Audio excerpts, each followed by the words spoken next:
Okay. You might want to check your cell phone real quick, make sure that all those sounds are silenced. And if everybody will take their seat, we'll be ready to start in just a moment.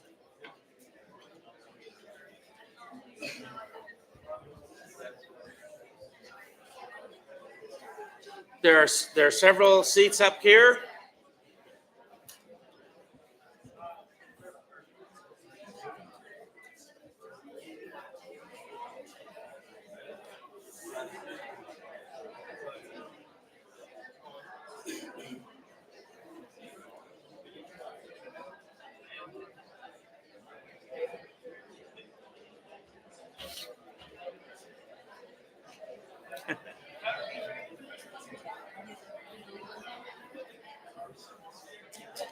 Okay.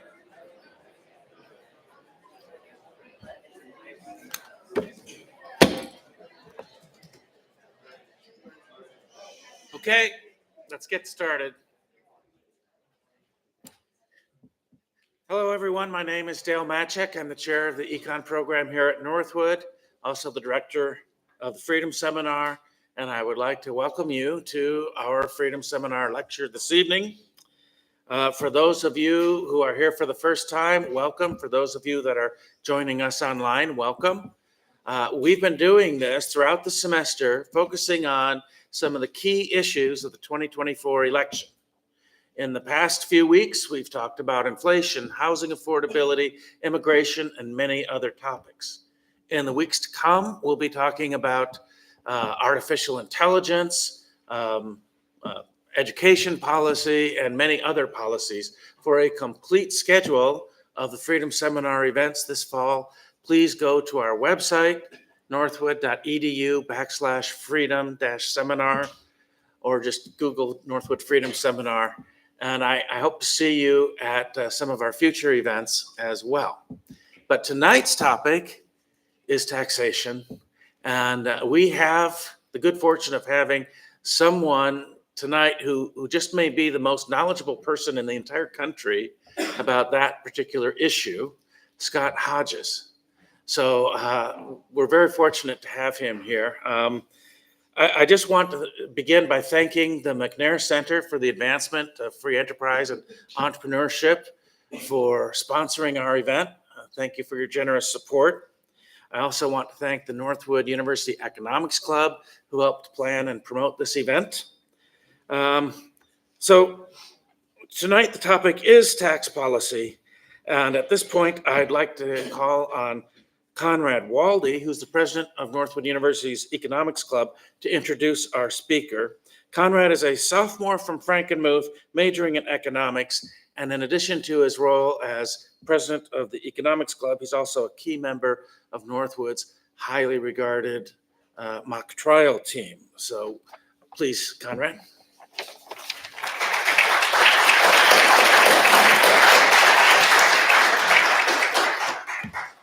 Thank you, Dr. Matchek. On behalf of the Northwood Economics Association, it's my pleasure tonight to introduce our distinguished guest speaker.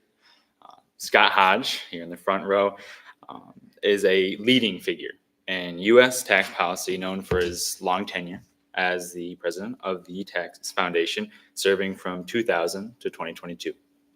Under his leadership, the Tax Foundation became a critical foundation to the understanding of tax policy for both the media and policyholders alike.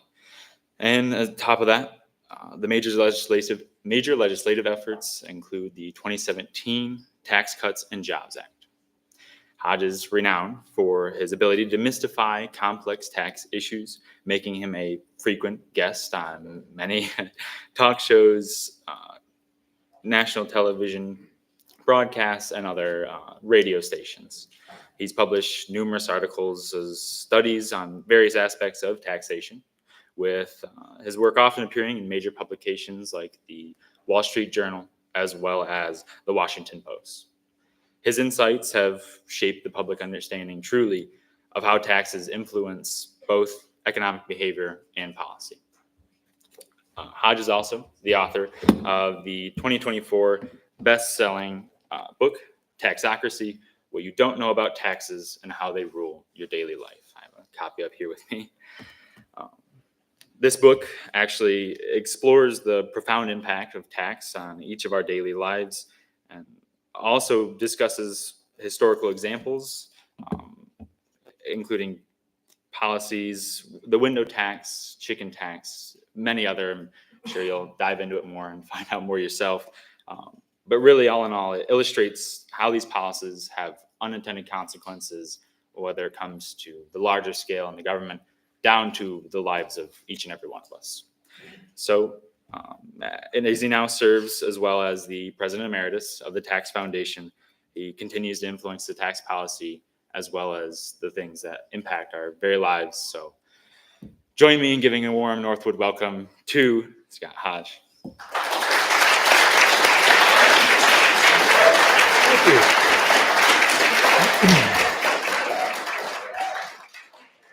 Thank you, Conrad, and thank you, Dale, very much. And thanks to my friend Tim Nash, who I've known for a long time, and for the invitation to come out here and participate in this incredible series of events that you've been hosting. And I hope each and every one of you appreciate how really special and lucky you are to be in such an incredible institution. There's really nothing like it. And for those of us who are fighting the good fight in Washington, we need more of you to go out into the world and promote freedom, free enterprise, and liberty. Conrad and I were talking earlier about, he said, well, a lot of people don't know about the Tax Foundation. What is it? Well, we're a think tank, as you can see on our label or our logo. We were formed in 1937 during the depths of the Depression. And a series of business leaders in New York City, people like Alfred Sloan and some others who were the sort of titans of industry at the time, were very upset at the direction of the country and the direction of the government. You have to remember at that time, FDR and his team were pushing higher taxes, especially on businesses and entrepreneurs, in order to pay for a massive expansion of government during the Great Depression. They were concerned about that growth, and they decided they needed an independent organization to analyze fiscal policy and educate the American people on what was really going on. And so the Tax Foundation was formed back in 1937. And ever since, we've been focused on that mission. And we work at many different levels.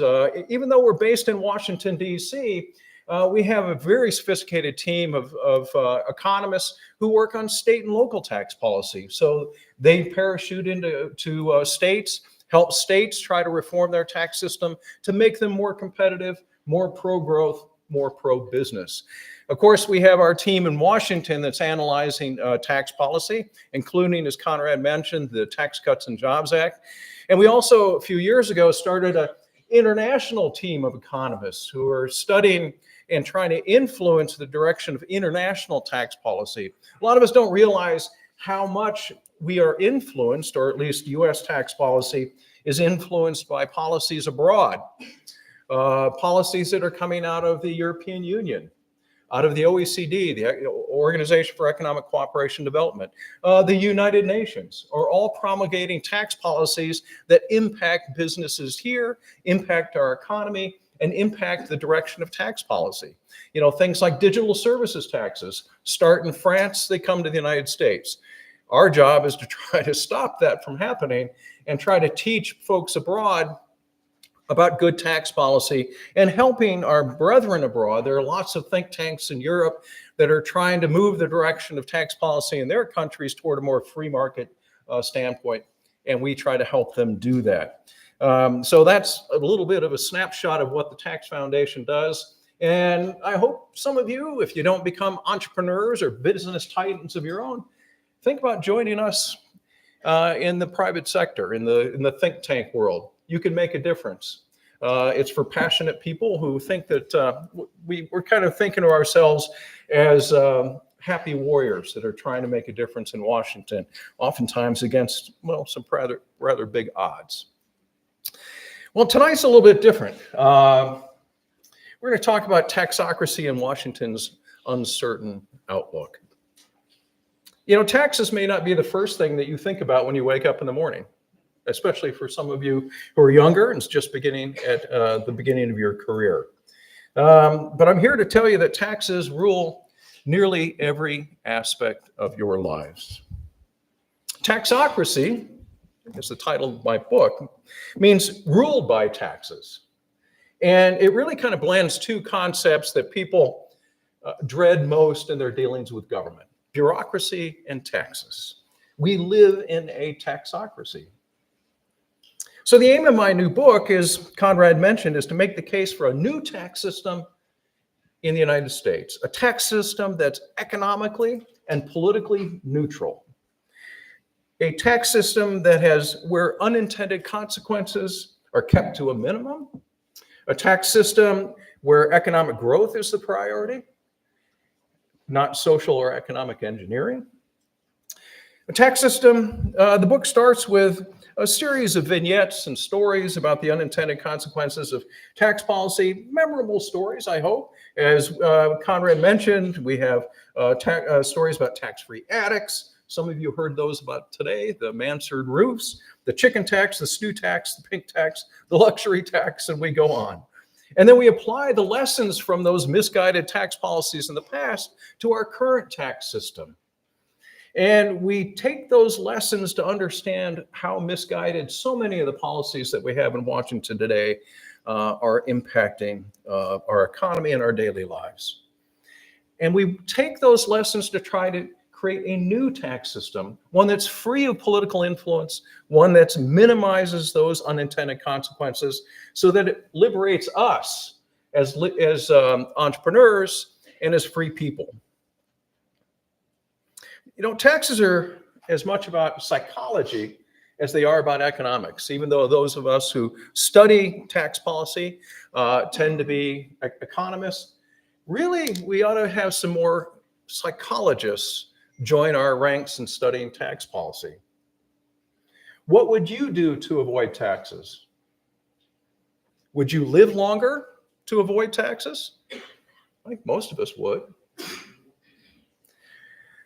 But would you submit to assisted suicide to avoid a tax? Would you brick over the windows in your home to avoid a tax? Would you leave the second floor of your home unfinished to avoid a tax? Would you import delivery vans in pieces and reassemble them in South Carolina to avoid a tax? Would you design a three-wheeled car to avoid a tax? Would you wear clothing made for children and teenagers to avoid a tax? If you were a famous rock star, would you sell your song portfolio to investors in order to avoid just the promise of higher taxes? Well, I see some shaking heads out there. Maybe you would, maybe you wouldn't. But people over the centuries have done all of those things and more in order to avoid taxes. One of the greatest examples of tax avoidance that I have ever read about was a terminally ill man in the late aspect of 2009 who woke up every morning saying, "Is it January 1st yet? Is it January 1st yet?" Because if he willed himself to live into 2010, his estate would be taxed at zero because of the 1-year expiration of the estate tax. And he made it. But during those same waning days of 2009, another man asked his tax lawyer if he went to Holland and submitted himself to assisted suicide, where that is legal, would his estate still pay zero? And the answer was yes. If you travel around places like Egypt or Greece, you're going to find a lot of buildings that look unfinished. They have rebar coming out of the top often, bricks that only go halfway up the walls. Some are missing windows. In Egypt, it doesn't rain much, so why do you need windows? Well, and that's because those things are taxed differently. Unfinished buildings are taxed at a lower rate than finished buildings. And so people just generally don't finish them so they can pay lower taxes. The British automaker Reliance, some of you heard about this today during class, made a three-wheeled car called the Robin because it was taxed at a lower rate than a standard car. It was taxed like a motorcycle. And so consequently, it was very popular among working class people because it was so much cheaper and easier to drive. Well, except it tipped it over occasionally. And it was, speaking of Britain, because they are famous for their bad tax policies, it's not uncommon for petite women in the UK to wear or purchase clothing meant for teenagers. You see, in their wisdom, the UK applies their sales tax, which is a value-added tax at 20%. They exempt children's clothing from the sales tax, but apply it to adult clothing. But that's the definition of what is a child goes up to age 14. And for men or boys, boys' shirts up to size 41 chest is tax exempt. For women, bras up to 34B are tax exempt, but larger ones aren't. So a lot of women will shop in the children's section in order to buy their high fashions. Well, and of course, speaking of musicians, Bob Dylan and Bruce Springsteen a couple years ago sold their song portfolios to investors, making about $300 million each. But it was because they feared that President Biden was going to go through with his pledge to raise high taxes on individuals and raise the capital gains rate, which would have hit them right in their pocket. And the lessons that we can learn from these stories, I think, are pretty important. And the most important lesson that I've learned from them are that incentives matter. And taxes can change incentives a lot. But because lawmakers really never consider these kinds of effects, taxes have influenced the roofline of buildings, the design of vehicles, the clothes that women wear, our choice of snacks, where we get our health care, the price of college education, the car we buy, the bank, where we bank, and even in some cases where we dine. Of all the wayward taxes that I review in Taxocracy, the 18th century window tax perhaps provides, I think, the most lessons for us today. And it's kind of an interesting tax. It was imposed in 1681 by King William III to replenish his treasury after a war. It lasted 150 years.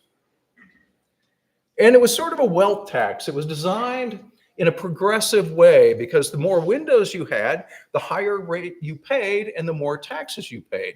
So it was a progressive tax, much like our income tax. But during the early days when the tax collector would come along, people would paper over or hide their windows in order to pay a lower tax. And then when the tax collector moved away, they would bring down the disguise, and then they would have their windows again. And so what that teaches me, at least, is that people will avoid a tax by disguising the thing that's being taxed. Much like what we see in Greece, for instance, where they have a tax on pools. And so people will paint the bottom of their pools green in order to make it look like a lawn, because the tax collectors use drones to figure out where these tax-free pools are. And so if your pool looks green and like a lawn, you can avoid the tax collector. Or much like people hiding tip income from the tax collector. Anybody here work as a waiter? I did throughout college, and I didn't report my taxes or my tips to the tax collector then either. And then it was all in cash. But this is one of the problems with Donald Trump's plan to not tax tips, is that people will take their income and turn it away from being, say, salaried income and turn it into tax-free tip income. And so when you don't tax something, you get more of it, right? So who wants more waiters, plumbers, lawyers, and so forth, changing their income into tips in order to get it tax-free. Well, the same thing goes for Trump's plan to exempt overtime from tax. So why would you work at a salary job 50 hours a week and pay taxes on that when you can change your status from salary to hourly and get 20% of your hourly wages tax-free? But you see, when the window tax rates changed, then people would brick up their windows in order to avoid the tax. So if the rates were based, say, on 5, 8, or 10 windows, and the rates changed on those, people would brick them up, and you would all of a sudden see a clustering of windows, say at 4, 7, and 9. And what that tells us is that marginal tax rates matter, that people will avoid a tax going into that next threshold. And this is very similar. Kamala Harris has proposed to raise the top marginal tax rate from 37% to 39.6%. Now, the rate will apply to incomes above $400,000 for single people, but $450,000 for married couples. So if you're a high-income married couple, and let's say each of you are making $250,000 a year, you're an engineer over here at Dow Chemical, two of you, you have an incentive not to go above that $450,000 a year salary or threshold. So you have an incentive to essentially get divorced in order to lower your tax bill. Another effect of the window tax was to encourage landlords to build windowless apartment buildings, leading to the spread of disease such as typhus and dysentery. And one historian called the window tax a tax on light and air. And the lesson that I take away from that is that even taxes aimed at rich people, at the wealthy, will eventually harm the poor and working class. A good example of that in recent times is the 1990 luxury tax, which was passed in the 1990 tax bill by George Bush, and it would apply a 10% tariff or tax rate to all kinds of luxury items, luxury cars, yachts, airplanes, jewelry, and so forth, furs. Well, it led to a horrible, devastating impact on the yacht building industry in Northeast. And we saw lots of people put out of work as a result of that tax. And the yacht building industry never recovered as a result. And like most taxes, the window tax had exemptions. It exempted windows that were in rooms that looked, or at least were dedicated to a trade or business. So people would have a windowed room and they would put a butter churn in there to make it look like a dairy, or they'd put a lathe to make it look like you were doing work in there, kind of like the home office that we have today. And so people would even put a sign over the window saying dairy. I guess that fooled the tax collector. Well, the takeaway from that is that exempting things from tax gives people or businesses an incentive to make something look like the untaxed thing. Like Ford Motor Company, who many years ago imported their transit vans to look like passenger vans. They had fake windows in them. They had fake passenger seats in the back. And they would get off the boat, they'd go into a warehouse, they'd take out the seats, they put in panels instead of windows, and voila, you had a delivery van. Why? Because the tax or the tariff rate on passenger vans was 5%, but the tariff rate on delivery vans was 25% as a result of what was called the chicken tax at the time.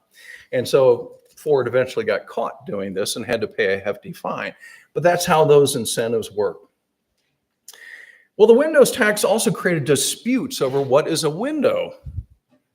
And one homeowner was taxed on the door going down to his coal chute. Another was taxed on a hole from a brick that had fallen out of the wall in his house, which let the light in. So that was considered a window.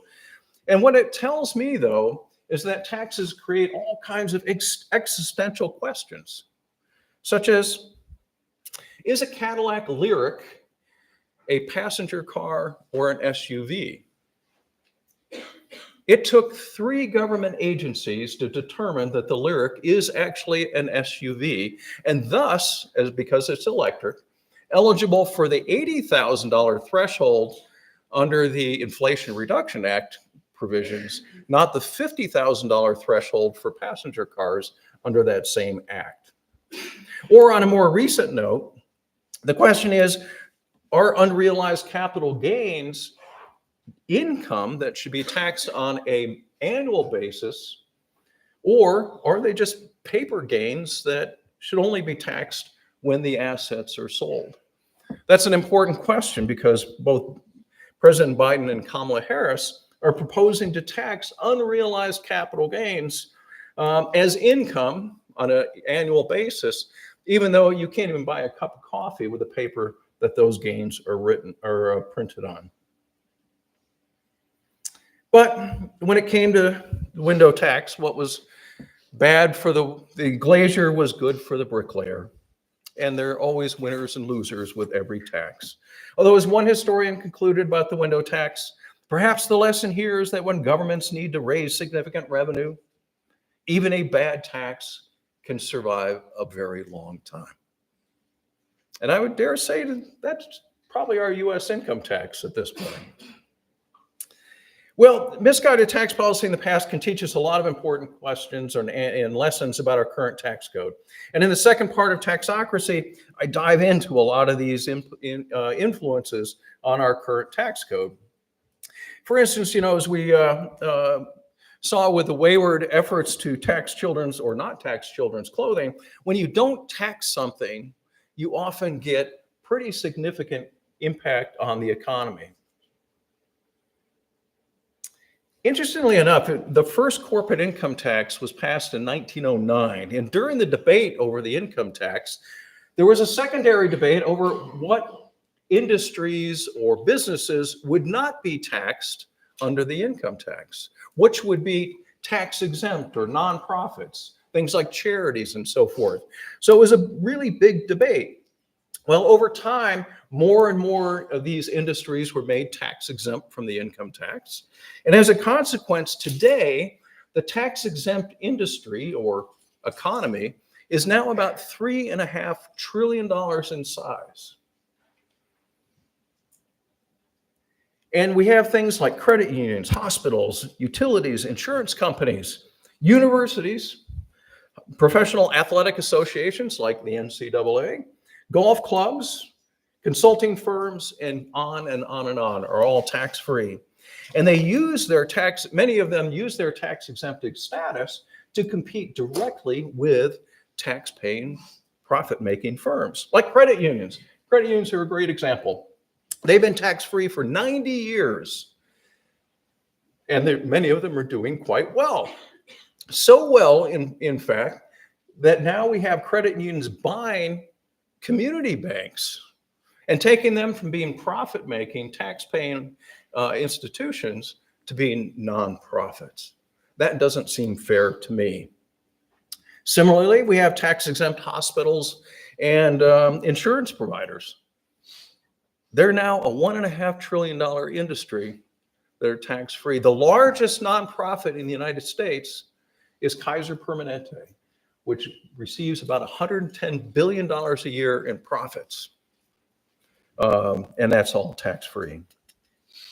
Well, speaking of healthcare and taxes, one of the reasons that all of us, or many of us, get our health insurance from our employer is because fringe benefits were made tax-free during World War II.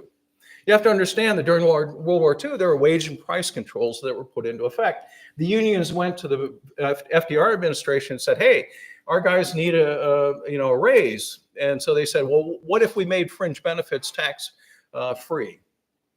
That turned out to be the standard that became for all of us. What's interesting about this, though, is that income is what we call double non-tax income, which is a geeky way of saying we, the recipient, don't pay tax on that benefit, and our employer gets to deduct that payment from his taxes. So none of that income or none of those fringe benefits are ever touched by the tax code. Well, Members of Congress are always trying to do something to influence something, to get us to do something. And one of those things is to try to help us become homeowners. So we have this thing called the home mortgage interest deduction, so that we get to deduct the interest that we pay on our home from our taxes. And that's supposed to make home ownership more affordable, more accessible, and cheaper. Well, it doesn't work out that way.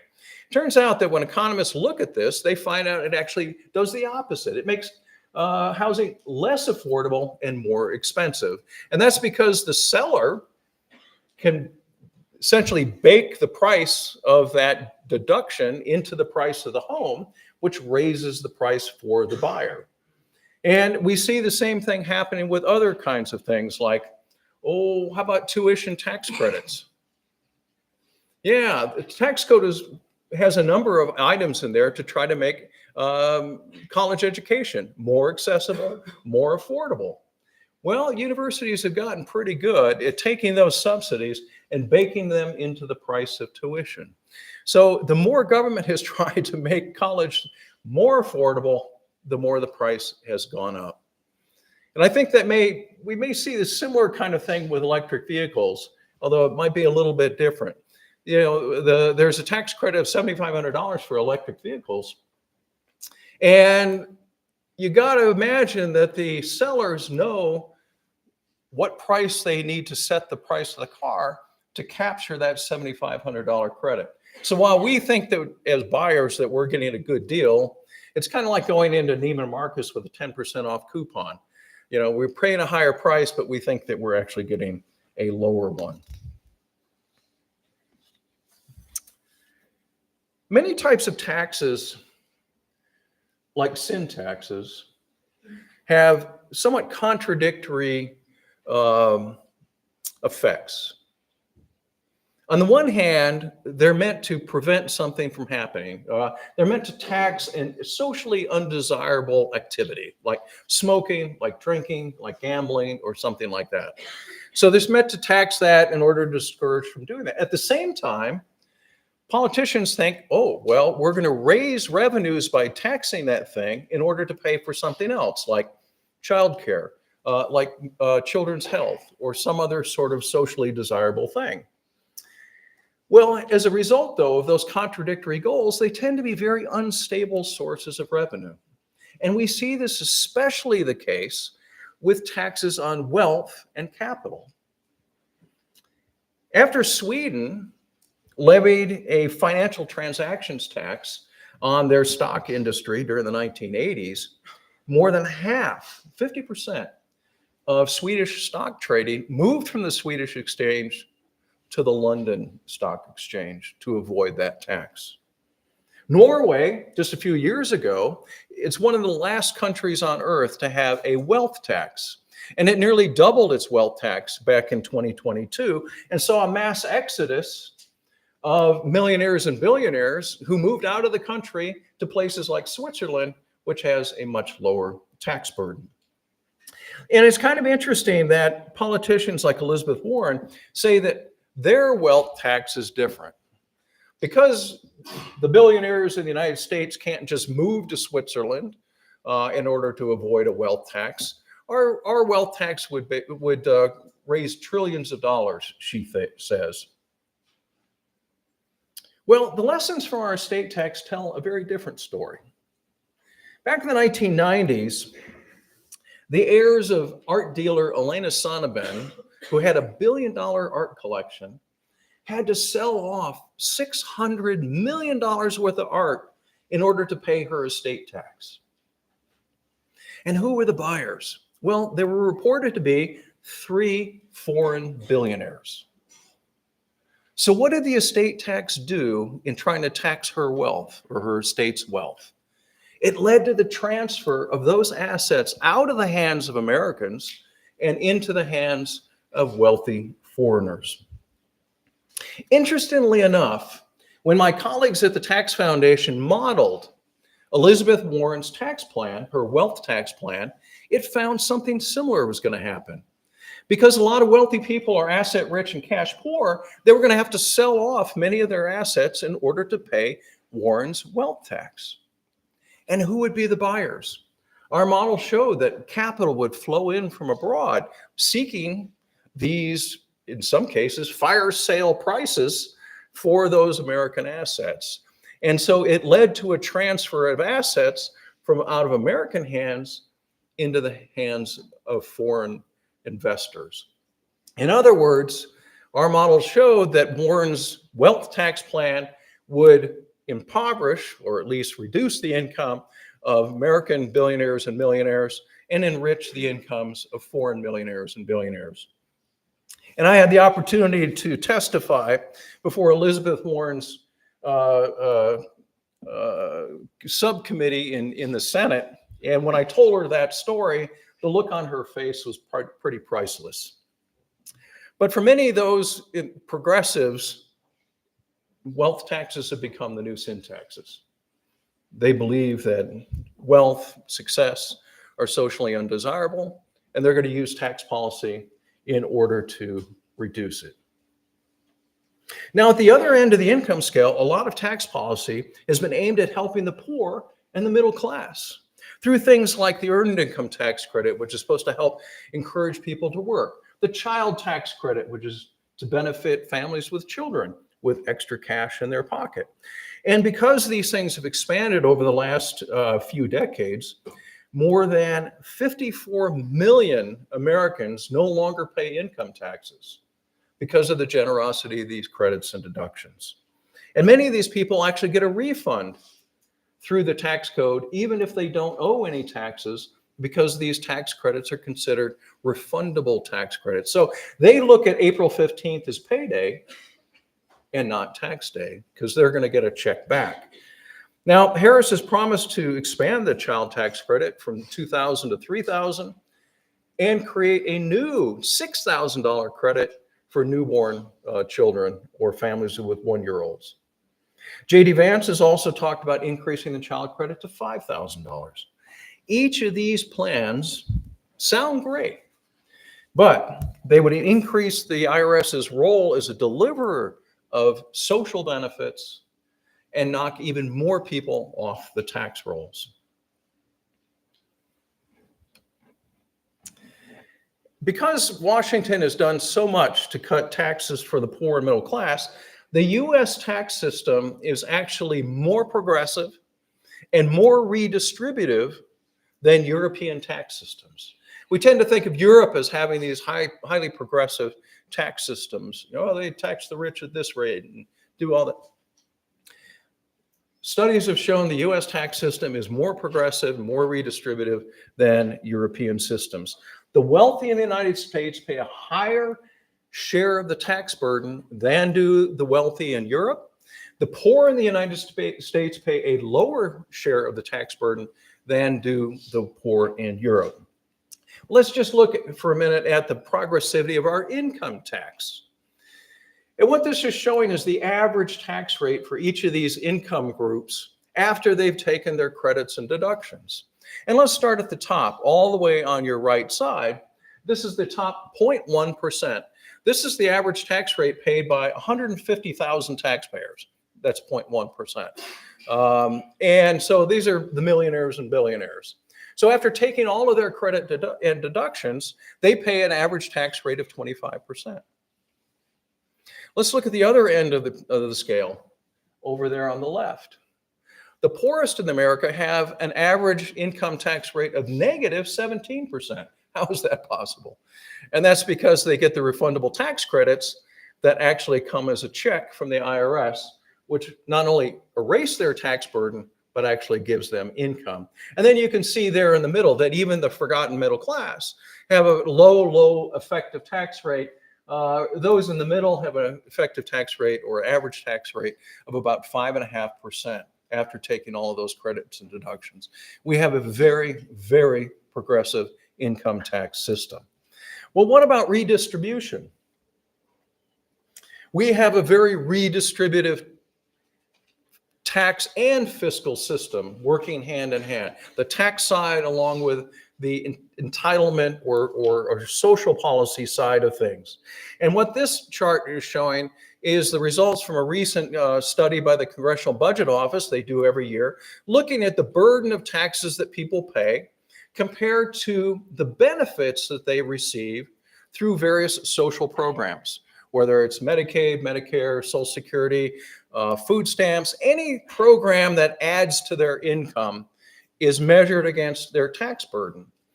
And so what we find is that most Americans, about 80% now, get more back in these government benefits than they pay in taxes. And it adds up to about $2 trillion a year in extra benefits that they get above and beyond what they pay in taxes. And those at the top 20%, which is that big bar, red bar there, are paying $2.2 trillion more in taxes than they get in these social benefits. And the top 1% alone, those that have been demagogued in the media and by the left, they're paying $1 trillion of that amount by themselves, above and beyond whatever they get in social benefits. So you'll never hear this by listening to the media, but this is the status of our current tax system. So using that as our backdrop, let's look at the various candidates' tax plans and see how they measure up. And we'll start with Kamala Harris's tax plan. Because of some arcane rules that when Congress passed the 2017 Tax Cuts and Jobs Act, about half of the tax cuts will expire at the end of next year, all the individual tax provisions. The only thing that's made permanent is the corporate income tax of 21%. That's the good thing.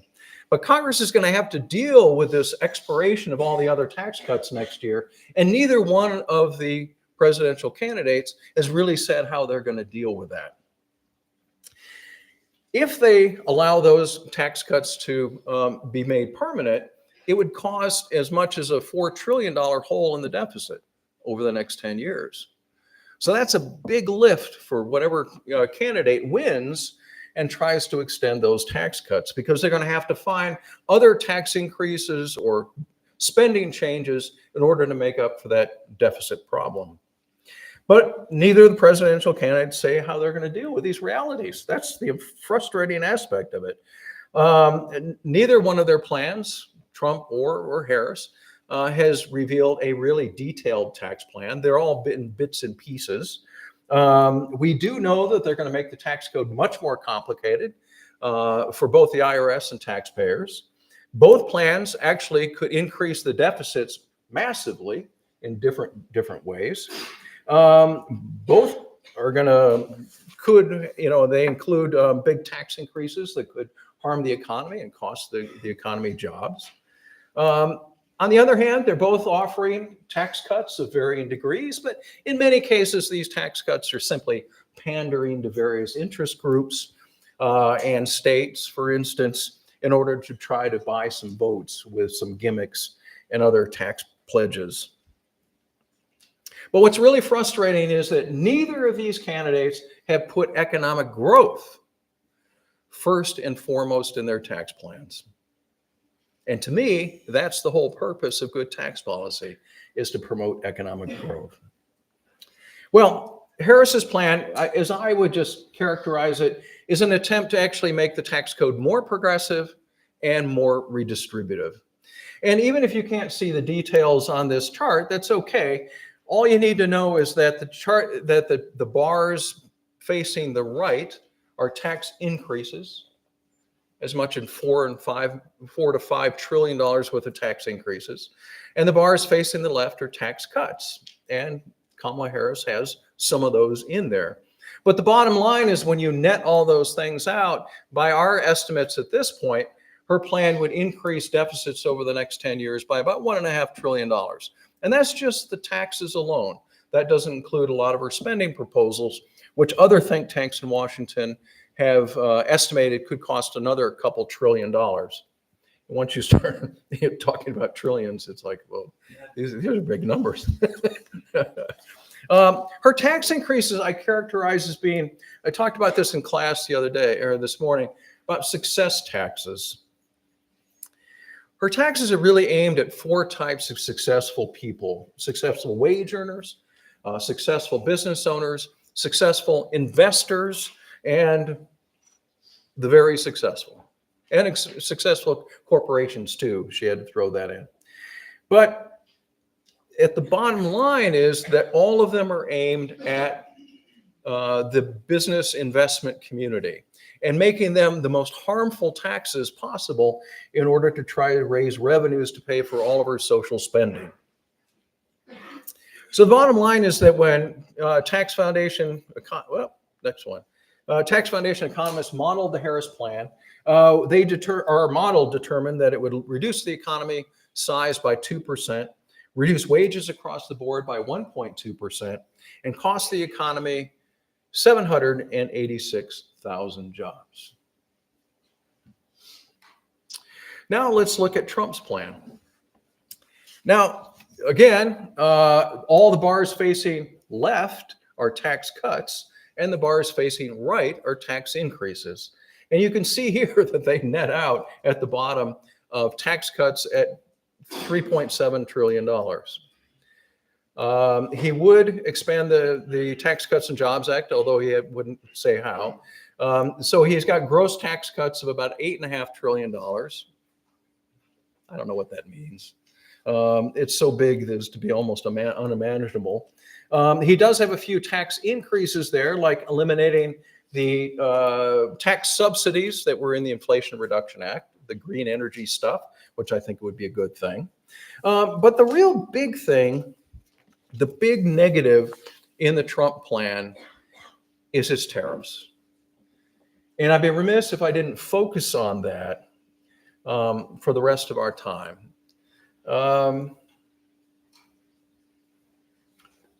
This is a real change in policy from decades of American tax policy, being a low tariff, welcoming country to investment and products from abroad.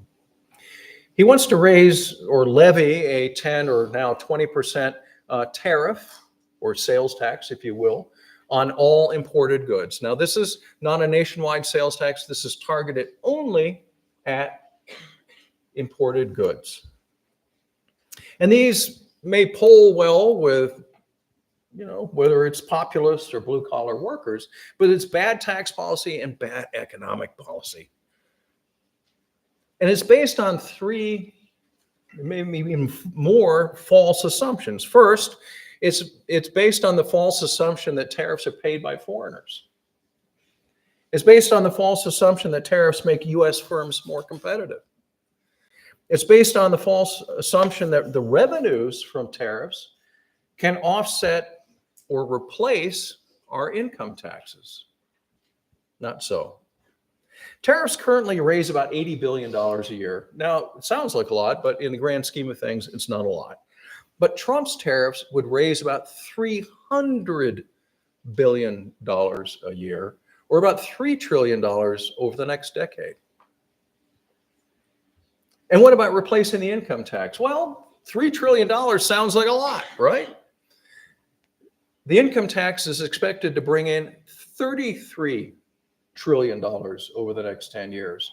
So even raising tariffs as much as Trump wants wouldn't come even close to offsetting the income tax. People talk about inflation. Tariffs would actually, if you implemented them immediately, would cause actually an increase in the price level of 10 or 20%, wherever you set that tariff rate. So all prices on imported goods would go up by that much. And in some cases, all domestic prices would go up to match them. So you would see a general increase in the price level. We saw this happen in Australia when they passed their general sales tax, which is their kind of value-added tax. It caused an immediate increase, 10% increase in the price level. And then inflation was on top of that. So we'd have to expect that to happen. Tax Foundation economists using our model once again estimate that his tariff plan would knock more than $1.7 trillion off the size of the economy and kill some 1.4 million jobs. It also negate about 2/3 of all the benefits of extending the Tax Cuts and Jobs Act, which was a pretty pro-growth tax policy. And worse yet, if our allies or our trading competitors were to retaliate as they did during the first round of Trump tariff increases, you would see all the economic benefits of the tax cuts be wiped away just simply through this. Let me illustrate a story to kind of wrap up the tariff episode here. And we'll look at Trump's tariffs on washing machines from a couple years ago. They were intended to make imported washing machines more expensive and make U.S. washing machines more competitive, right? That's how the theory works. Didn't quite work out that way. Yes, indeed, the price of imported washing machines did go up because of the tariff rate. It took a while, but it happened. But interestingly enough, the price of domestic washing machines also went up to match the price increase caused by the tariff. You see, those domestic manufacturers wanted to take advantage of that higher price by capturing a higher price of their own and benefit essentially from the higher prices overall. They were also having to make up for the fact that Trump's tariffs on aluminum and metal caused their input prices to go up. So what was a policy to make U.S.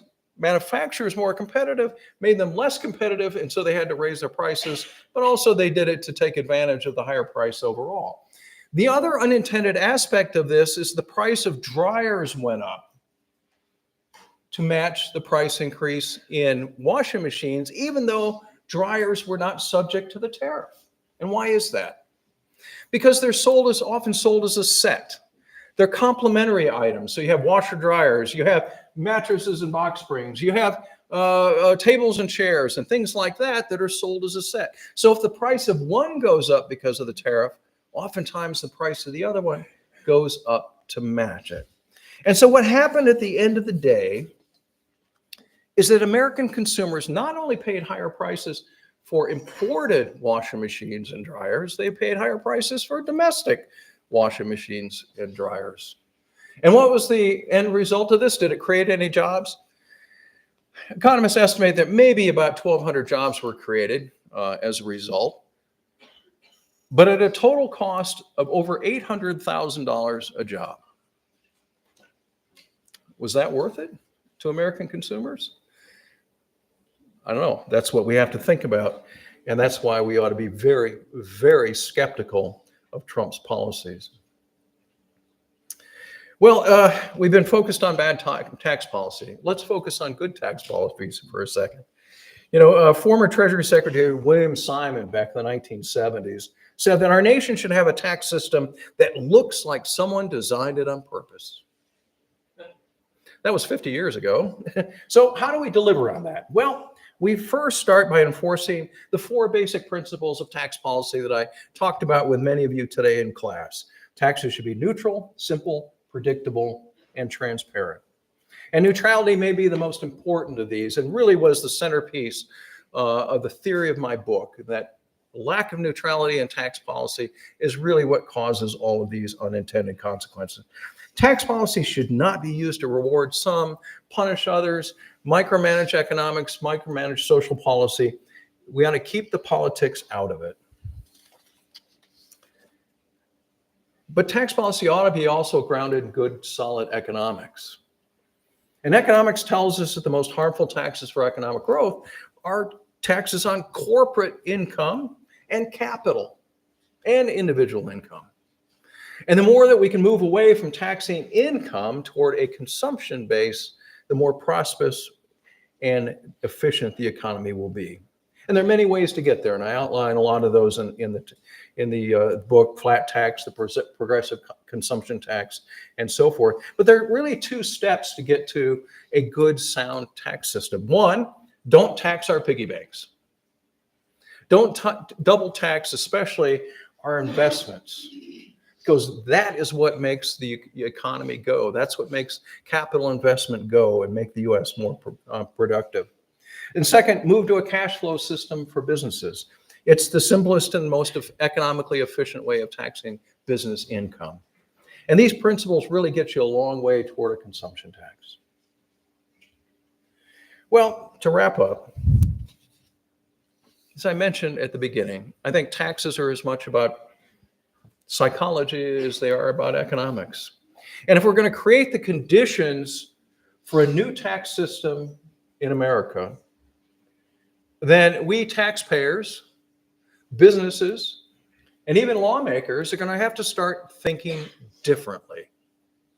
We taxpayers are going to have to overcome what they call loss aversion.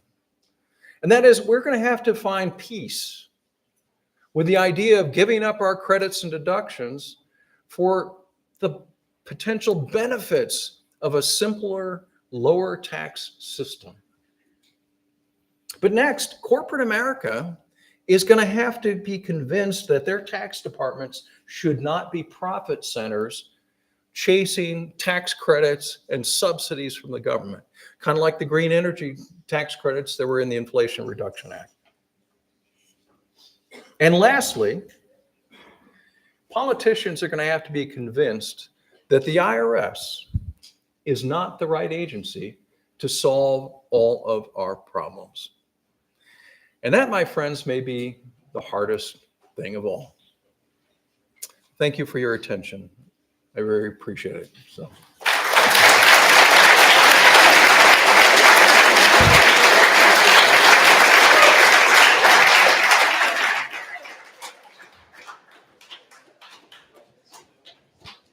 Okay, we are going to have questions. And if you have a question, would you raise your hand? And one of our students will come around with the microphone. We are simulcasting this so that you need to use the microphone so your question can be heard both in here and online. Okay, so raise your hand with your questions for Scott Hodge.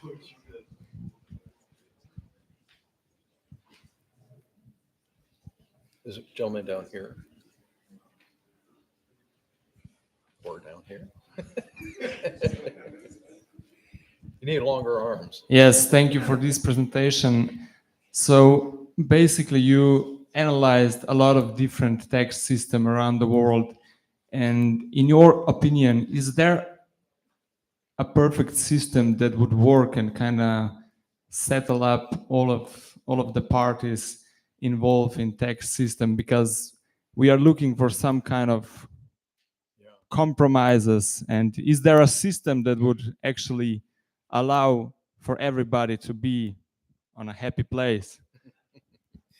Yeah, in fact, interestingly enough, just last week, the Tax Foundation released its annual International Tax Competitiveness Index.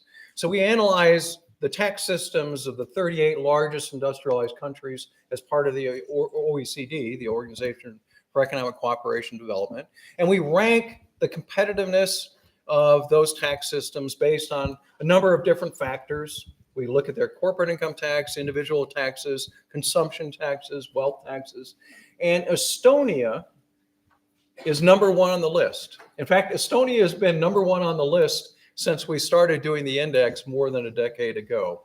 And why is Estonia's system so good? It's really based on the flat tax notion.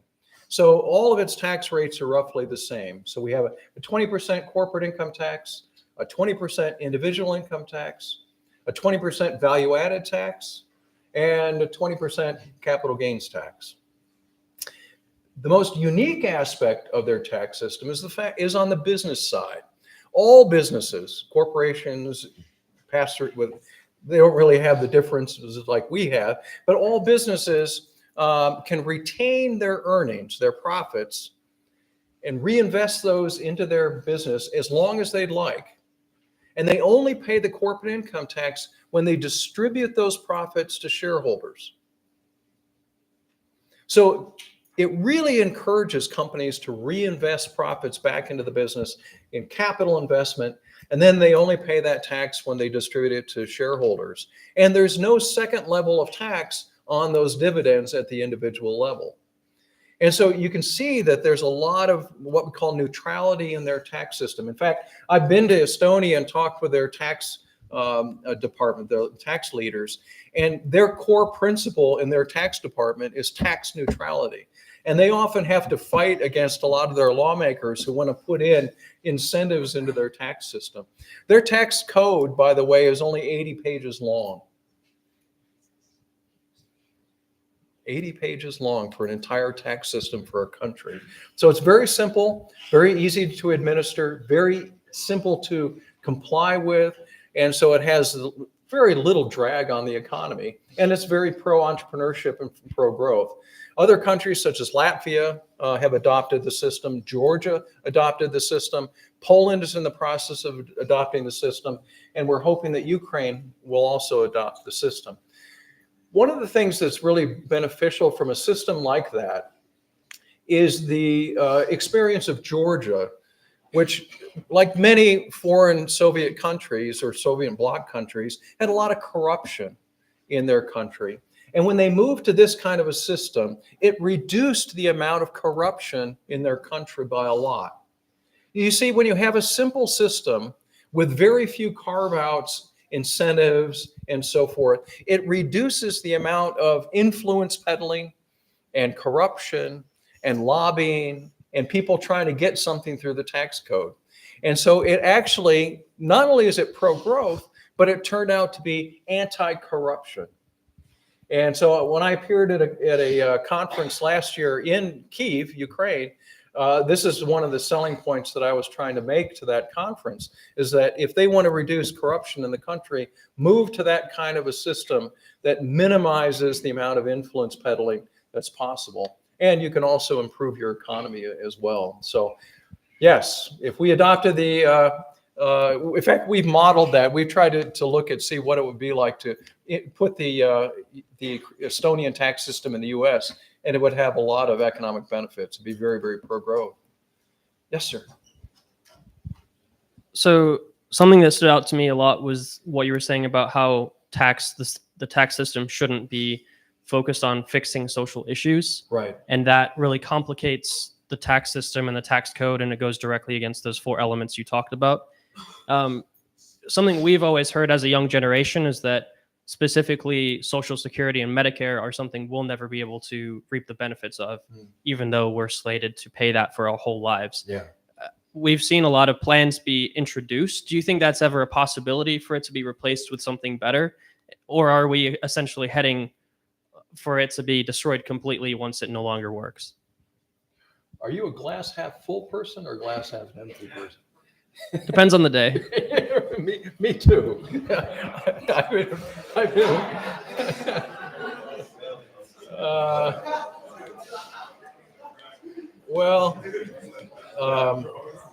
Hey, look, here's the reality. Next year is a very, very critical year in fiscal policy in Washington. The debt ceiling expires in January and has to be renewed. So we're going to have a huge fight over increasing the amount of debt that we're allowed to have. And we've got this fight over the Tax Cuts and Jobs Act and whether or not we expand those or extend those. But lurking in the background of all of those debates is this debate about Social Security and Medicare, because both of their trust funds expire in about 9 or 10 years. They kind of get bumped along depending on when they're measuring it. But bankruptcy is near. What's untold about that, though, is that on a cash basis, both of those programs are already bankrupt, meaning they are spending more than they're taking in taxes to pay for that. The only thing that keeps them sort of actuarial sound is that they're drawing on these paper benefits that are in the trust fund, which actually is held in a 4-drawer filing cabinet in West Virginia. I kid you not, that's not a joke. And so that's the big question. Can we fix those programs to make sure that they're there for you? How do you deal with that? Well, there are only 3 ways you can deal with it. You can raise taxes to pay for them. We did that in 1983 when Social Security was going bankrupt the first time. They raised the payroll tax pretty substantially, so that now we're all paying about 12 to 15% of our income in payroll taxes to pay for these programs. Will they have to do that again? It would mean about a 20% increase in payroll taxes to solve that Social Security problem. Is your generation willing to pay that for my retirement? And then the same thing goes with Medicare. That's even a bigger problem, because the more we try to make healthcare more affordable, the more expensive Medicare gets. And so we have to structurally change those programs in order to save them. The question is, does anybody have the political courage to do that? George Bush tried that. George Bush second administration tried to move toward, or at least propose, moving towards more of a privatized version or a investment version of Social Security, and got pilloried. But I think he kind of sold it wrong, because what they were trying to do back then, they sound like a bunch of actuaries trying to fix something.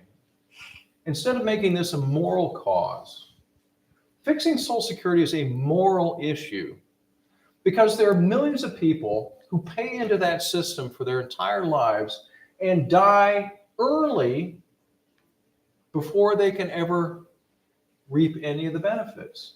And what do their survivors get? Survivor benefits. There's no nest egg that they were able to save up and pass down to their heirs. And so you see a lot of people on the left, they're worried about raising the early retirement age, or the mandatory retirement age for Social Security, because they're worried about blue collar workers who work on assembly lines, work construction, end up dying early.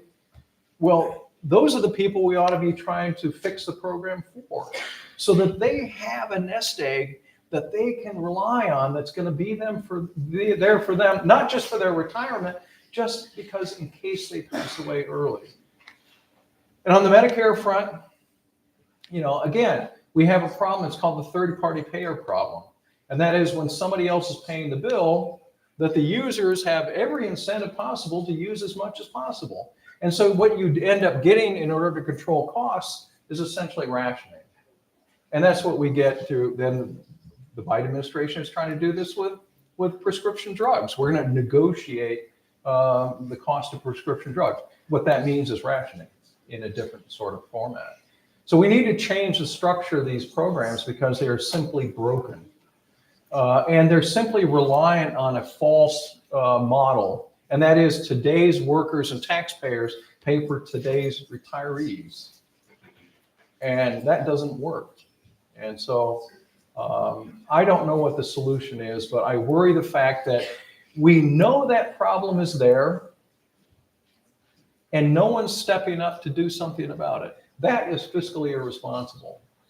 But in today's political bifurcated world, I just don't see anything, anybody stepping up to solve it.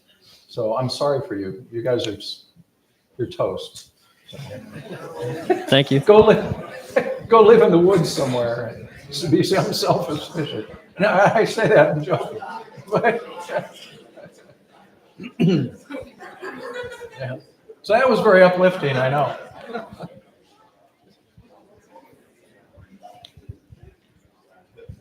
Scott, a pleasure having dinner with you tonight in a very intellectual conversation.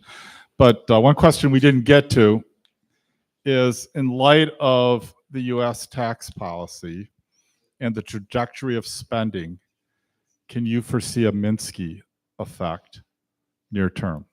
Do you know what a Minsky? A near-term economic impact from the difference, the debt, essentially, or the deficit. Yeah, the uncontrolled spending and the inability to change tax policy to create revenue. Do you see a Minsky impact event in the near future? Yeah, I don't know the answer to that, because I've been in Washington now 35 years, and people have been railing about the deficit and the debt my entire time in Washington. They've said, oh, it's going to impact interest rates. Well, guess what? During the Reagan administration, the debt went up and interest rates went down. So is there a relationship between that? Yeah, a lot of economics show that it really isn't. And of course, the Fed right now, or at least for the last couple of years, have been basically inflating away some of our debt, monetizing the debt. That's caused inflation. And so That is obviously a concern. There are a lot of worries about this because, essentially what we have is what's called fiscal illusion, and that people are getting this amount of government but paying only this amount in taxes. And so we have this illusion that we're getting more than we actually pay for. And how do we change that? Are people willing to accept less government in keeping the tax burden the way it is? Or are they willing to pay more in order to pay for the level of government we're actually getting? A number of years ago, we did a nationwide poll. And we asked people, this is at a time, by the way, when the deficit was only $450 billion. It sounds, like a bygone era now with $2 trillion deficits. And at that time, it would have cost the average American family a couple of $1,000s in higher taxes to pay off the debt, or the deficit, excuse me, the difference between what we were spending that year and what the tax burden was. And we asked people, would you be willing to pay $4,500 more in taxes this year in order to reduce the annual deficit to zero? How many people do you think said yes to that proposition? Fewer than 20%. People talk about, oh, the deficit's terrible. Those guys in Washington. You willing to pay for it? No, not a chance. So we have a disconnect. We also asked another question, which I thought was really interesting, and that is, think about all of the things that you get from government. And this is from street sweeping to police to national defense to government benefits, food stamps, all of those things. Put a price on that. How much do you value that? What do you think that the average answer was? Name, throw out something. The average was $7,500. But at that time, the per capita spending for government was about 3 times that amount. So what it tells us is that government is spending a lot more than what people value. And there's a lot of government spending that you don't know about that doesn't impact you in the least, because all this spending gets laundered through Washington bureaucrats. And then it trickles down on people. We say, oh, well, yeah, we need those gold-plated roads. And we need those benefits. We need all of these things. The reality is that much of that stays in Washington and doesn't actually affect you. And if it does, it affects you negatively rather than positively. So we got to find ways to change perceptions and reality, and also give government, the politicians, some courage to start cutting spending. One last thing. There was a recent report out of the IRS on what's called the tax gap. And so what they do is they analyze all the taxes we pay and all the taxes we should pay. So this is everything from, the contractors, the painters who don't report all of their income, to business owners who are kind of, manipulating their books, to, other sorts of factors, mistakes that people make. And they estimate that the tax gap, what we should be paying, is about $650 billion more than what we actually pay in taxes. That sounds like a lot, right? Well, if you add that amount of sort of pretend or fictional amount of revenues to what we're actually paying, it would increase the amount of revenues from about 17 or 18% of GDP to about 21% of GDP. How much are we spending every year? 24% of GDP, 25% of GDP. So even if the government extracted everything it thinks it should be collecting, we would still have a huge gap in our deficit. That tells us only that we have a spending problem, not a tax problem. We can't tax our way out of this. We only have to cut spending. And there are many ways that you can do it. You can start getting rid of things that were created during the Great Depression or before that, or during, after World War II. I mean, we have a lot of legacy items in the government right now. The government budget is like sedimentary deposits of American history. It's like a museum of American history is the federal budget of all these things that were created during different times and still live today and still are in the budget. We ought to start going back and culling through those and decide which ones are most important and which aren't. So, anywhere else? We can start on an uplifting note, please. Yes. I must sound like the voice of doom or something. No, I do. I want to thank you too for your presentation. But you've actually used this phrase a couple times, and I may have it wrong, but you said a good tax program is to support economic growth as opposed to social change. Yeah. Right. And yet you also seem to imply that the earned income credit and the child tax credit are a benefit, and yet they're net loss on economic growth. How do you balance that out? So you're saying you're not supposed to do economic, or social change, and yet you're supporting the fact that some of these social changes are a benefit. Yeah, I'm actually not a fan of things like the child tax credit. Interestingly enough, the earned income tax credit, which is a wage supplement for low-income people to get into the workforce, was originally an idea of Milton Friedman. It was called the negative income tax. And so, even good ideas that can come out of, or seemingly good ideas, that can come out of free market thinkers can turn out bad. The earned income tax credit, for instance, has a high degree of fraud. About 25% of every dollar that's spent on the earned income tax credit is fraudulent or in error.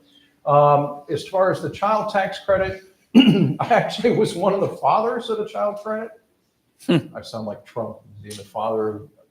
Anyway, I would 20, 30 years ago, I worked at the Heritage Foundation. We advocated the child tax credit, and it turned out to be a disaster in the sense, from a fiscal sense, and that it actually has taken millions of people off the tax rolls. It's now turned the IRS into an agency that provides benefits rather than just collects taxes. And now it's being used as sort of a stalking horse for universal basic income, because the left wants to expand it to such a degree to make it essentially like a family subsidy program writ large. So it's another case of which conservatives, thinking that they were going to implement good policy to help families, created a monster that ended up with unintended consequences. So I'm really against using the tax code. Having been there and now being responsible for something that went awry, the child tax credit started at $500 and is now $2,000, and there was $3,000 during the COVID years. There's a whole chapter in my book in which I do a complete mea culpa about the child tax credit. So it's great reading. I flog myself over and over through that. So, Dale, thank you. Well, I want to thank you again for this informative presentation, and I'm sure the conversation can continue as you leave. There is an afterglow reception available, so please take some refreshments. Thank you very much.